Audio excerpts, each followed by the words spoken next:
જય મહાકાલ, જય મહાદેવ, રાધે રાધે. હવે આપણે તારીખ 13/8/2026ના રોજ શ્રાવણ માસની શરૂઆત થાય છે. પવિત્ર પૂર્ણ શ્રાવણ માસ.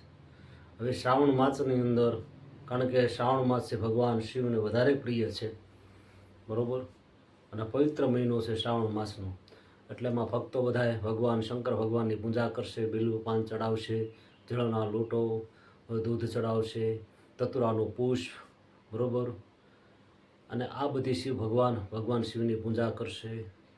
અને સોમવાર આમાં ઉત્તમમાં ઉત્તમ પશુ ત્યારે એવું છે કે દિવાસાના દિવસ અને શ્રાવણ માસ બંનેની વચ્ચે સૂર્યગ્રહણ છે.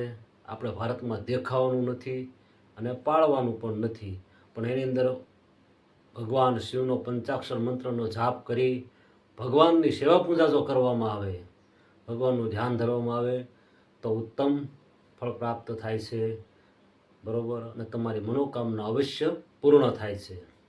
એટલે શ્રાવણ માસનું મહત્ત્વ અને એકટાણાનું મહત્ત્વમાં એકટાણા ભક્તો પણ બધા એકટાણા કરશે, એક ટાઈમ જમશે, ભગવાન શિવની પૂજા કરશે, ઓમ નમઃ શિવાય મંત્રનો જાપ કરવો.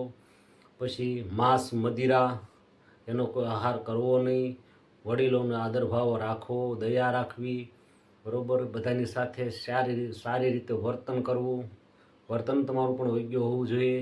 આ બધું કરવું ને આ શ્રાવણ માસનું આ મહત્ત્વ છે, બરોબર. અને ભગવાન શિવ મહાદેવજી, મારો મહાદેવ તમને સર્વને કલ્યાણ કરે, તમારું આરોગ્ય સારું રાખે, એવું મારા મહાદેવ પાસે મારી એવી પ્રાર્થના.